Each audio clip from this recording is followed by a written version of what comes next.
पोइ जेका आहे कुझु टाइम हुजे चीफ सेक्रेटरी साहब तव्हां कुझु टाइम वरितो आहे। बिस्मिल्लाहिर्रहमानिर्रहीम।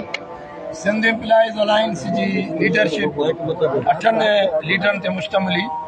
अॼु सॼो ॾींहुं सिंध गवर्नमेंट जे सीनियर ब्यूरोक्रेट सां पहिरीं असांजी सिटिंग थी ऐं हुन में तफ़सीली असांजे सभिनी मसइलनि ते 4 इशूज़ हुआ, 4 डिमांड ते, जंहिंमें सिंध जे मुलाज़िमनि जी सैलरीज़ वधायूं वञनि, DRA ॾिनो वञे, ग्रुप इंश्योरेंस ऐं बैनल फंड ऐं पेंशन रिफॉर्म्स जे नाले ते जेके बि नोटिफिकेशन सभु वापसि वरिता वञनि।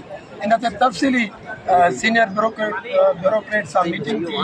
फाइनल मरहलो चीफ सेक्रेटरी सां रखियलु 2 बजे, पूरे 2 बजे मीटिंग शुरू थी ऐं उहा 1.5 कलाक मीटिंग हली ऐं चीफ सेक्रेटरी साहब प्रिंसिपल एग्रीड कया त तव्हां जूं ॻाल्हियूं सभु जेन्युइन आहिनि। पोइ पनो असां तव्हांजे साम्हूं आहे, हीअ एजेंडा आहे कैबिनेट जी 34 नंबर आइटम ते 4 ई आइटम रखियल आहिनि। DRA, pension reforms, group insurance, बैनल फंड ऐं सैलरीज़ वधाइण। फ़ैसिलो हाणे कैबिनेट में बि उहो ख़तमु न कयो आहे, उहो गवर्नमेंट ते ट्रस्ट आहे असांजो, पर असां हुनखे मुलतवी कयो आहे 21 अक्टूबर ताईं। इंशाअल्लाह ताला मंडे ते कैबिनेट मां इहे मामला हल थींदा।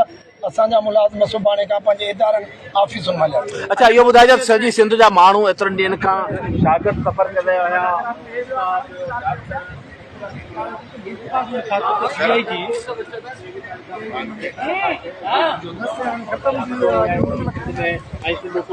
कैबिनेट जो पहिरीं नोटिफिकेशन जारी कयो, हुन में तव्हांजी एजेंडा बि शामिल न हुई, हीअ जेके तव्हांजी ॻाल्हियुनि खां पोइ एजेंडा शामिल कई आहे। केतिरो तव्हां सम्झो था जेकॾहिं सिंध सरकार सिंसियर हुई त पोइ डे फर्स्ट खां तव्हां तव्हांखे किथे वरी ॾिसो, लॉलीपॉप असां हुनजी चीफ सेक्रेटरी ने त शक नथा कयूं, पर जेकॾहिं लॉलीपॉप आहे त पोइ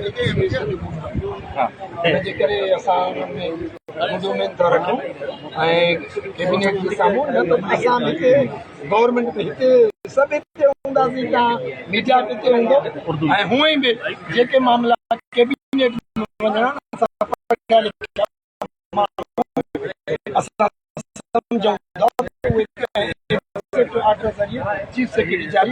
कीअं सुबुह जो ॻाल्हि पे कई ॾिसो, जेकॾहिं अॼु फ्राइडे आहे, कैबिनेट सेटरडे इदारनि जे बाइकाट में न आहियूं अचनि, असां चाहियूं था त असांजा मसइला हल थियनि, तंहिं करे असां